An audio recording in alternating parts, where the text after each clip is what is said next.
नमस्कार. तर पिंगा ग पोरी पिंगा या मालिकेच्या आजच्या भागात आपण पाहणार आहोत की वल्लरी कोर्टात जाण्यासाठी निघालेली असते. तितक्यात तिचं लक्ष टेबलवरती असणाऱ्या बुकेकडे जातं. तेव्हा ती आश्चर्याने मनोजला आवाज देते. तर मनोज आतमधून येतो आणि त्याच्या हातात सुद्धा काही बुकेज असतात. तेव्हा वल्लरी मनोजला आश्चर्याने विचारते की अहो, हे बुकेज काय आहे हे? आणि परत ती म्हणते की हे बुकेज जर तुम्ही आत्ता आणले तर मग हा टेबलवरचा बुके काल रात्री तर नव्हता. तेव्हा मनोज म्हणतो की माहिती नाही आहे, काल रात्री आपण जेव्हा घरी नव्हतो तेव्हा आलं असेल कोणीतरी घेऊन, आईने घरात घेतलं असेल आणि ही 2 बुकेज आता मला बाहेर दिसले, म्हणजे माझ्या बायकोसाठीच आले असतील ना हे बुकेज. माझी बायको आता स्टार ॲडव्होकेट आहे ना, तिला सगळे ओळखतात, आम्हाला कोण ओळखतं, आमच्यासाठी कोण असं बुकेज पाठवणार. तेव्हा यावर वल्लरी हसायला लागते आणि म्हणते की पुरे हां. तेव्हा आता मनोजसुद्धा हसायला लागतो. यावर वल्लरी म्हणते की बरं आता मी निघू कोर्टात जायला. तेव्हा मनोज वल्लरीला विचारतो की मी तुला सोडायला येऊ का कोर्टात?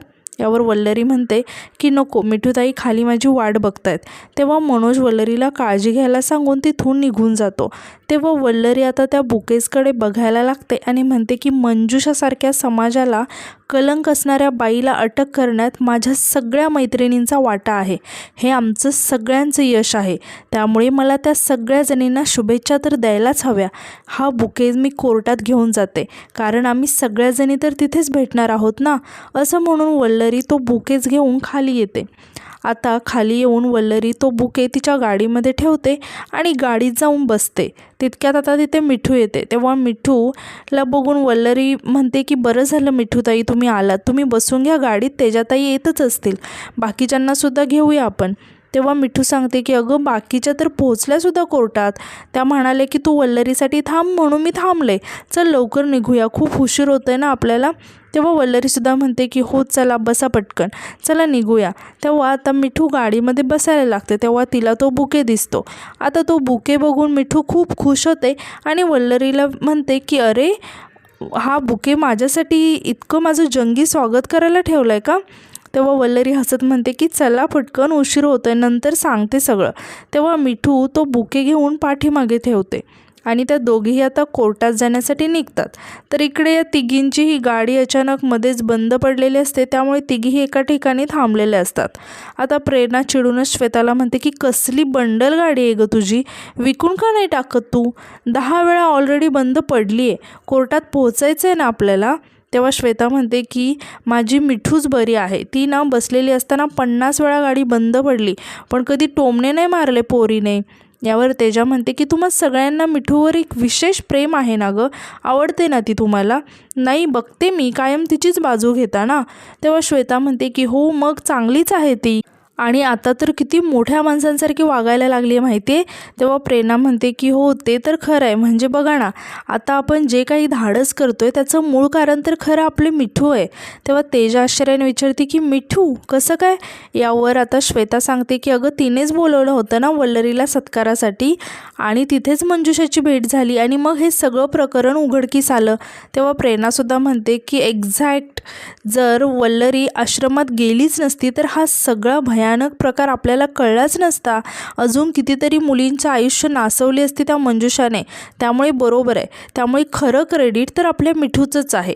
तर इकडे मिठू वल्लरीला म्हणत असते की वल्लरी तू ना काही पण कर, पण तिला ना कठोरातली कठोर शिक्षाही झालीच पाहिजे.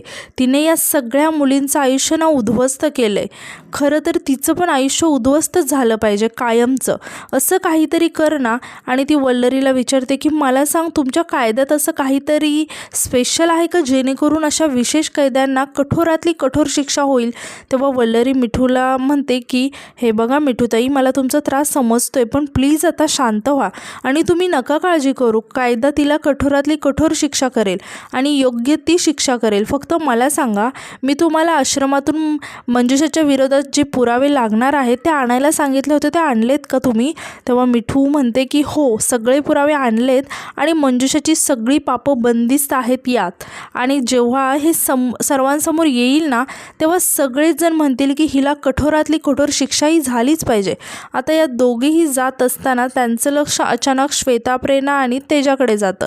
आता त्यात एका ठिकाणी बसून गाडी बंद पडल्यामुळे मस्त चहा पीत बसलेले असतात. आता वल्लरी त्यांच्याकडे बघून आश्चर्याने विचारते की अरे, या सगळ्याजणी इथे काय करतायत?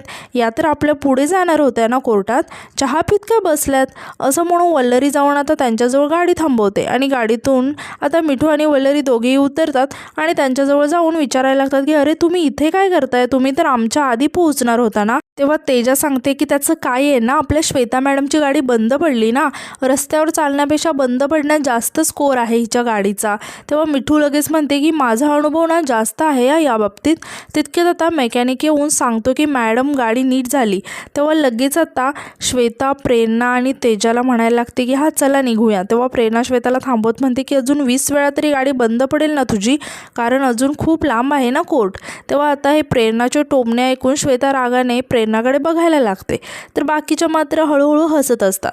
तेव्हा प्रेरणा म्हणते की त्याचं काय आहे ना, आपली वल्लरी त्या मंजुषाला कशी शिक्षा करवते हे पाहायचं आहे ना आपल्याला.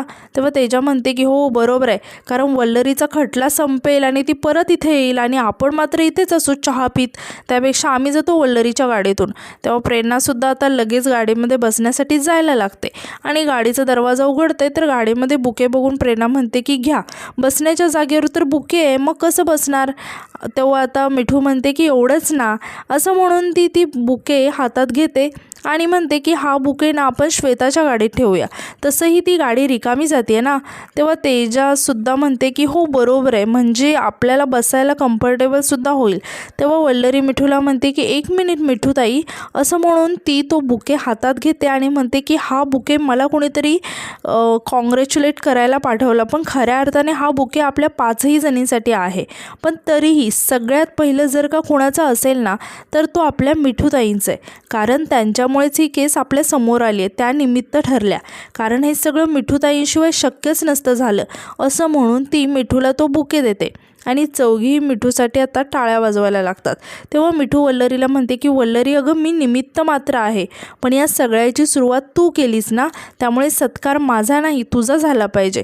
असं म्हणून ती परत तो बुके वल्लरीला देते. तेव्हा वल्लरी म्हणते की मग असं झालं तर मी तर फक्त हा प्लॅन आखलाय, पण खऱ्या अर्थाने त्या मंजुषाच्या घरात घुसून ज्या शिपायाने तिच्या विरोधात पुरावे गोळा केले त्या आपल्या तेजाताई आहेत, त्यांचा सत्कार व्हायला हवा ना. असं म्हणून ती बुके तेजाला देते. तेव्हा तेजा म्हणते की पण मला असं वाटते की स्वयंपाक तर मला येत नाही आहे, मी स्वयंपाक करायला गेले होते, पण फोनवर जर मला प्रेरणाने प्रत्येक पदार्थांची रेसिपी सांगितली नसती तर मला एका दिवसात तिने काढून टाकलं असतं, त्यामुळे मला हा सत्कार करायचा आहे प्रेरणाचा. असं म्हणून तेजा तो बुके आता प्रेरणाला देते. यावर आता प्रेरणा म्हणते की पण आपल्या सगळ्यांना एकदम खंबीर पाठिंबा आपल्या श्वेताने दिला आहे आणि मुळात आश्रमात सगळ्यात आधी डिटेक्टिव्ह बनून तर तीच तर गेली होती ना, त्यामुळे श्वेताचा सुद्धा सत्कार हा झालाच पाहिजे. असं म्हणून ती तो बुके श्वेताकडे देते. म्हणजे आता या बुकेच्या अराउंडच सगळ्या गोष्टी होत आहेत, तर बुकेमध्ये काहीतरी नक्की शॉकिंग असणार आहे. तर बघूया काय ते. तर प्रेरणा म्हणते की चला आपण मस्तपैकी सेल्फी काढूया का, असं म्हणून ती आता सेल्फीज काढायला लागते. आता यानंतर आता मिठू सगळ्यांना म्हणते की तुम्ही सगळ्याजणी गाडीत बसा, मी हा बुके श्वेताच्या गाडीत ठेवते. असं म्हणून ती तो बुके घेऊन श्वेताच्या गाडीकडे जायला लागते. तर आता ह्या चौघीही गाडीत बसणारच, तितक्या तो चायवाला म्हणतो की मॅडम पैसे तरी द्या. तेव्हा या चौघीही तिथेच थांबतात. तर इकडे मिठू आता तो बुके श्वेताच्या गाडीमध्ये ठेवते आणि ज्या बॅगेत सर्व पुरावे आहेत ती बॅगसुद्धा ती श्वेताच्या गाडीमध्ये ठेवून देते. आता श्वेताच्या आणि बाकी प्रेरणा आणि तेजाची बॅगसुद्धा श्वेताच्याच गाडीत असते. तेव्हा श्वेतासुद्धा जाते आणि तिच्या गाडीतून या तिघींचीही म्हणजे प्रेरणाची, तेजाची आणि स्वतःची बॅग घेऊन ती जायला लागते. आता तितक्या जोरात असा ब्लास्ट होतो आणि श्वेताची अख्खी गाडी जळून खाक होते, म्हणजे त्या बुकेमध्ये बॉम्ब असतो आणि मिठूने तो बुके श्वेताच्या गाडीत ठेवल्यामुळे ह्या 5ही जणींचा जीव वाचलेला असतो आणि श्वेताच्या गाडीत बॉम्ब ब्लास्ट होतो. तर आता यानंतर आपण डायरेक्ट पाहतो की इकडे हर्षित, अजित आणि मनोजला कॉल येतात आणि ते तिघेही फोनवरचं बोलणं ऐकून खूप शॉक होतात. तर इकडे आता या ज्या ठिकाणी बॉम्ब ब्लास्ट झालेला असतो त्या ठिकाणी सर्वजणी बेशुद्ध अवस्थेत पडलेल्या असतात आणि आजूबाजूचा तिथला परिसरसुद्धा खूप उद्ध्वस्त झालेला असतो. तर या सर्वजणींनाच खूप इजासुद्धा झालेली असते. आता तिथली आजूबाजूची माणसं या सर्वजणींना उठवायला लागतात. तेव्हा आता सगळ्याजणी शुद्धीवर येतात आणि एकमेकींना मिठी मारायला लागतात आणि खूप रडायला लागतात आणि खूप घाबरूनसुद्धा गेलेले असतात. आता सर्वांची खूप अशी धावपळ चालू असते. तर आता यानंतर सगळेजण घरी आलेले असतात. तेव्हा वल्लरी अजितला विचारते की अजित भाऊजी, तुम्ही प्रेरणाताईंना घेऊन हॉस्पिटलमध्ये गेला होता ना, डॉक्टर काय म्हणाले, बाळ कसं आहे, प्रेरणाताईंना काही धोका तर नाही ना? तेव्हा प्रेरणा म्हणते की वल्लरी, तुम्ही कुणी काळजी करू नका, डॉक्टरांनी मला व्यवस्थित चेक केले आणि स्वामींच्या कृपेने सगळं व्यवस्थित आहे.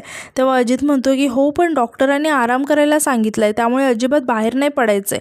तेव्हा मनोज म्हणतो की बाहेर पडायचा प्रश्नच नाही आहे, पण मला एक कळत नाही की तुमच्या गाडीत बॉम्ब ब्लास्ट कसं काय झाला, काय प्रकार आहे हा?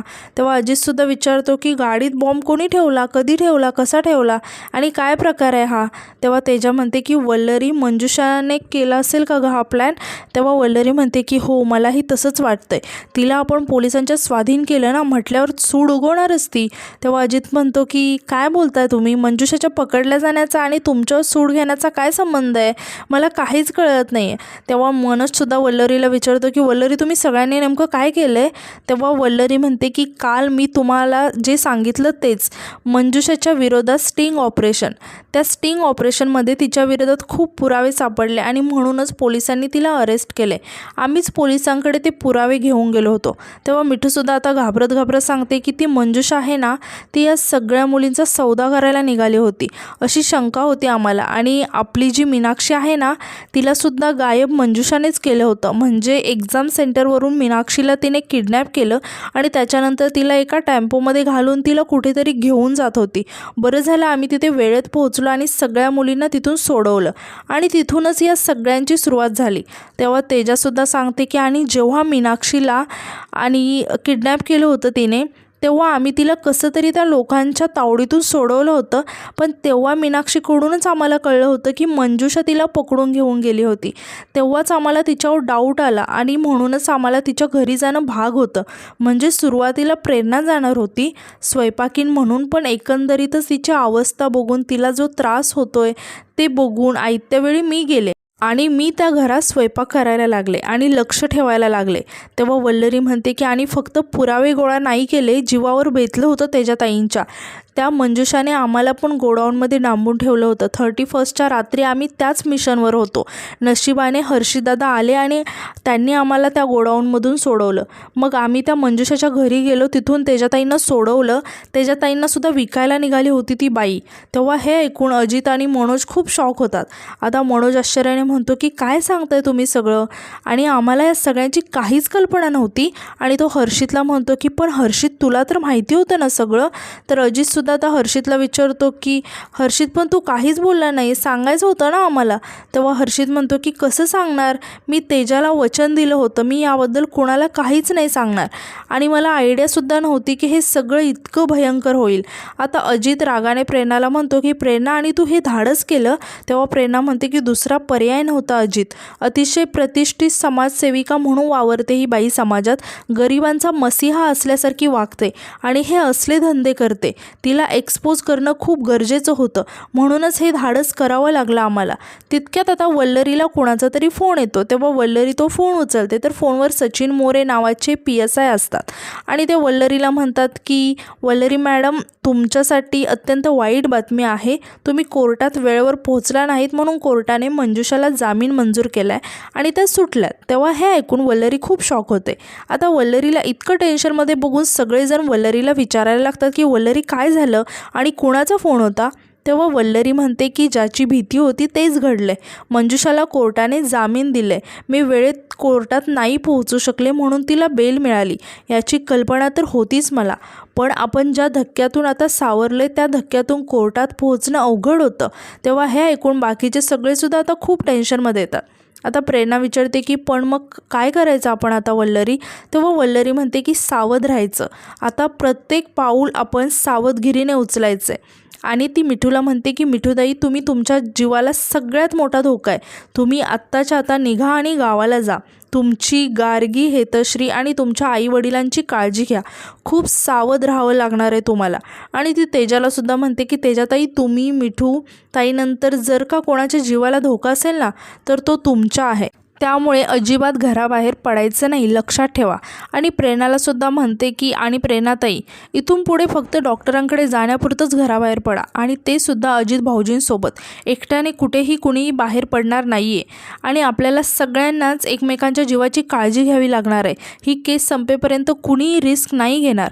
मंजुषा जर जेलमध्ये राहून हे असलं काम आपल्यावरती असा जीवघेणा हल्ला करू शकते, तर आता तर ती सुटली आहे म्हटल्यावर आपल्या सगळ्यांच्या जीवाला खूप मोठा धोका आहे. त्यामुळे प्लीज सावध राहा. आता हे सगळं ऐकून सगळेजण खूप टेन्शनमध्ये आलेले असतात आणि आजचा एपिसोड इथे संपतो. तर उद्याच्या एपिसोडमध्ये आपण असं पाहणार आहोत की मिठू रडत असते आणि ती सर्वांना सांगत असते की पुरावेही नष्ट झाले आणि तिकडे ती मंजुषाही सुटली. तेव्हा हे ऐकून वल्लरी खूप शॉक होते आणि म्हणते की काय. तर यानंतर आता आपण पाहतो की तेजा झोपलेली असते आणि तिला अचानक जाग येते आणि आता तिला मंजुषा दिसते आणि तिच्या हातामध्ये चाकू असतो आणि ती तेजाला धमकी देत असते आणि म्हणते की जो माझ्या विरोधात जातो त्याला मी सोडत नसते. असं म्हणून ती जोरात तो चाकू उगारते. तेव्हा तेजा खूप जोरात ओरडते. तर वल्लरी इकडे मनोजला म्हणत असते की उद्या पुन्हा कोर्टात जाऊन त्या मंजुषाच्या विरोधात पेटिशन दाखल करायचं आहे मला. तर दुसऱ्या दिवशी आपण पाहतो की मंजुषा आता या सर्वांना भेटायला आलेली असते आणि ती हात जोडून वल्लरीला म्हणते की म्हणूनच मी वल्लरी मॅडमला विनंती करते की त्यांनी माझी ही केस घ्यावी. आता तेव्हा वल्लरी खूप शॉक होऊन मंजुषाकडे बघायला लागते. तर बाकीचे सगळेसुद्धा खूप शॉक होऊन मंजुषाकडे बघत असतात आणि आजचा एपिसोड इथे संपतो. तर आजचा एपिसोड तुम्हाला कसा वाटला हे कमेंटमध्ये नक्की सांगा आणि उद्याच्या नवीन एपिसोडसाठी आपल्या चॅनलला सबस्क्राईब करायला विसरू नका. धन्यवाद.